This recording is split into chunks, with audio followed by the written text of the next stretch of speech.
ఈరోజు మన జరుగుతున్న కార్యక్రమం ఏంటండి చెప్పండి. బర్త్డే ముజాహిద్ బర్త్డే ఓకేనా. బర్త్డే అనేది ఎందుకు చేస్తారు చెప్పండి.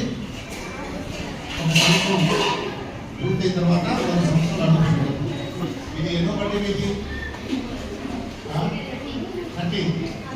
12 ఇయర్స్ ఆయన కంప్లీట్ చేస్తున్నారు.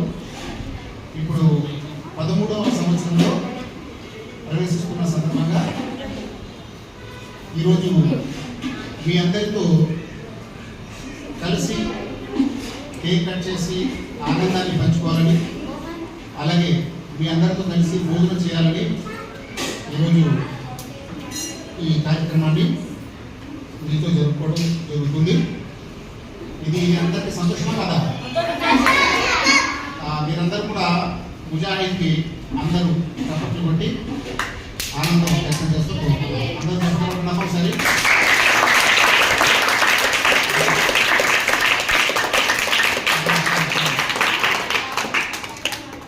ఓకే, అయితే అందరూ జాగ్రత్త చేయండి. కొన్ని విషయాలు అడుగుతారు, మీరందరూ సమాధానం చెప్పాలి. చెప్తారా లేదా? ఓకే, మీరు రోజు చదువుతారా? సండే కూడా చదువుకుంటారా? చదవరు కదా?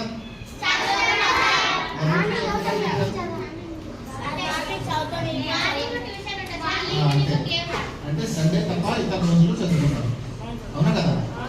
రైట్. ఇప్పుడు మీరు చదువుకుంటున్నారు సైన్స్, మ్యాథ్స్, ఇంగ్లీషు, తెలుగు అని చదువుతున్నారు లేదా?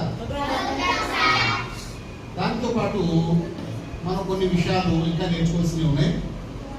ఉదాహరణకు ఒక స్టోరీ మీకు చెప్తాను. తెలివైన పిల్లడు ఎవరు మీరు చెప్పండి. 4 పిల్లలు ఉన్నారు. ఎంతమంది? 4 పిల్లలకి వాళ్ళ టీచర్ ఏం చేస్తారంటే ఒక్కొక్క బాబుకి ఒక్కొక్క అరటిపండు ఇచ్చి ఇది ఎక్కడ కనిపించకుండా దాచేయండి అని చెప్పాడు. టీచర్ ఏం చెప్పారు? ఎవరు కనపడకుండా దాచేయండి అని చెప్పాడు. చెప్పేస్తే ఎంతమంది వీళ్ళు? ఈ 4 వెళ్ళిపోయారు. వెళ్ళి అందులో 3 దాచేశారు. ఒక అబ్బాయి మాత్రం అరటిపండు తీసుకుని వచ్చేసాడు మాస్టర్ దగ్గర. ఏమంటున్నాడు? మాస్టరు ఈ అరటిపండు ఎవ్వరికి కనపడకుండా దాచేయమన్నారు కదా, మరి నాకు ఈ ఎక్కడ ఎవరు కనపడకుండా దాచడానికి ప్లేస్ దొరకలేదు, ఎవ్వరు చూడకపోయినా ఒకడు చూస్తున్నాడు అని చెప్పారు. ఓకే, అందరు చెప్పడం ఒకసారి.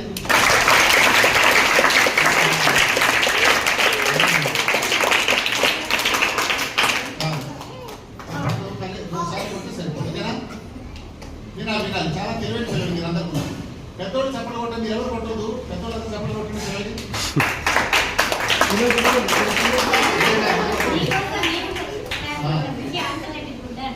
మీరు చాలా గుడ్ ఆన్సర్ ఇచ్చారు. చాలా తెలివైన పిల్లలు. ఎవరు చూడకపోయినా ఎక్కడైనా సరే చూస్తున్నాడు కదా. మనం ఎక్కడైనా తప్పించుకోవచ్చు, కానీ ఎవరి దగ్గర తప్పించుకోలేము. ఇతరుల మీదకే. కాబట్టి మీరే చెప్పండి. ఇప్పుడు మనం ఇక్కడ కూర్చున్నాం, అందరం కూర్చున్నాం, ఈ గదిలో కూర్చున్నాం, అవునా? ఈ చుట్టూ ఏమున్నాయి? గోడలు ఉన్నాయి, పైన స్లాబ్ ఉంది. బయట వాళ్ళు మనం చూడగలరా? కానీ ఎవరు చూస్తున్నారు? మనల్ని చూస్తున్నారు. అలాగే ఇక్కడ మనం మాట్లాడుకుంటున్నాం. మన మాటలు ఆ బిల్డింగ్ లో ఉన్న వాళ్ళకి దూరం ఉన్న వాళ్ళు వినపడతాయా? కానీ ఎవరు వినపడతాయి? ఖచ్చితంగా మనల్ని చూస్తున్నాడు, ఇంకా మనం మాట్లాడే మాటలు కూడా వింటున్నాడు. ఇంకా ఇంకో విషయం చెప్తాను. ఇప్పుడు నా మనసులో ఒక ఆలోచన ఉంటుంది. ఎవరైనా కనిపెట్టగలరా? నా మనసులో ఉన్న ఆలోచన మీకు తెలీదు, మీ మనసులో ఉన్న ఆలోచన నాకు తెలియదు. కానీ మీ మనసులో, నా మనసులో, మనందరి మనసులో ఉన్న ఆలోచన ఎవరు తెలుసు? దైవానికి తెలుసు. ఇప్పుడు ఎన్ని విషయాలు చెప్పుకున్నాం? మనం 3 విషయాలు చెప్పుకున్నాం.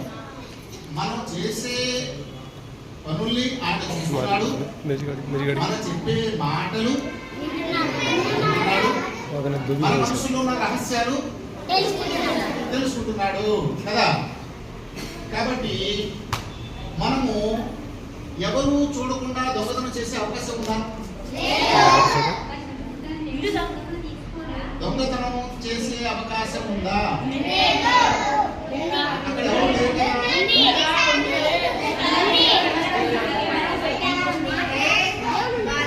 వింటున్నారా? సరే, సీసీ కెమెరాలు అంటున్నాం మనం కదా.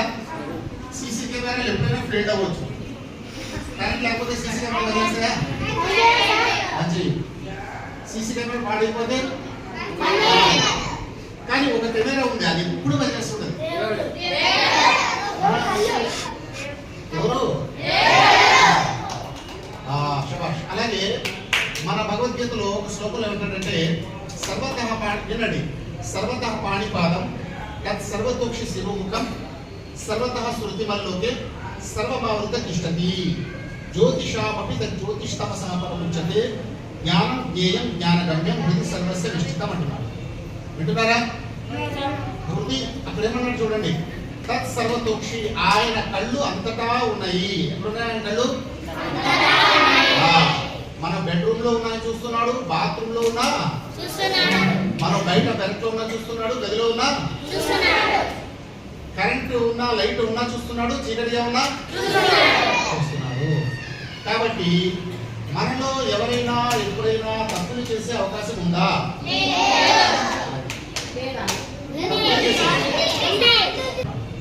వింటున్నారా? హృది అక్కడ ఏమన్నాడు చూడండి, తత్ సర్వతోక్షి, ఆయన కళ్ళు అంతటా ఉన్నాయి. ఎక్కడున్నాయి ఆయన కళ్ళు?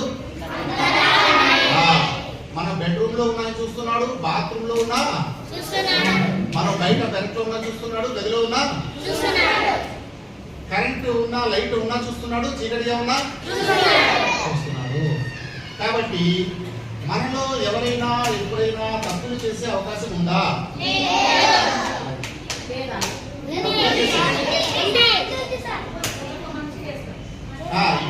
ఇప్పుడు ఎందుకంటే చూస్తున్నాడు కాబట్టి తప్పులు చేయకుండా ఉండాలా వద్దా? తప్పులు చేస్తారు. ఎవరు చేస్తారు? దేవుడి గురించి తెలియని వాళ్ళు చేస్తారా, దేవుడి గురించి తెలిసిన వాళ్ళు చేస్తారా? ఇప్పుడు మీ అందరికి దేవుడి గురించి తెలిసిపోయిందా లేదా? కాబట్టి మనం తప్పులు చేయవచ్చా? రైట్. ఆ తర్వాత మరొక విషయం చెప్తున్నాడు, దేవుడు గురించి తెలిసింది, దేవుడు ఎక్కడో పైన చూస్తున్నాడు, ఆయన మనకు కనిపించడు, కానీ ఆయన మాత్రం మనం కనిపిస్తాం కదా. సరే, అయిపోయింది. తర్వాత మనము ఇప్పుడు మీరంతా చిన్నపిల్లలు కదా, చిన్నపిల్లలేనా? రేపు మీరు క్రమంగా మీరేమవుతారు? మీరు పెద్దవాళ్ళు అవుతారా అవుతా? మరి ఇప్పుడు మీరేం చేయాలి? బాగా చదువుకోలేవుతా? ప్రతిరోజు చదువుకోవాలి. మరి చదువు చెప్పిన వాళ్ళు ఎవరు చెప్పండి? మీకు టీచర్స్ చెప్తారు. మరి స్కూల్ వెళ్తారా?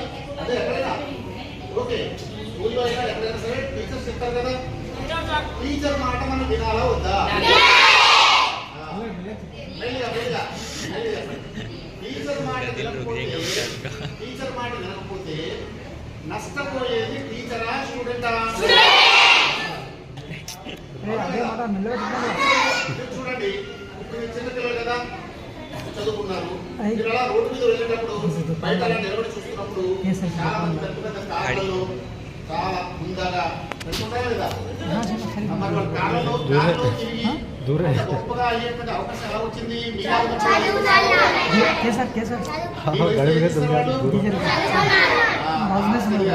చదువుకున్నారు కాబట్టి వాళ్ళు ఏమయ్యారు? పెద్ద పెద్ద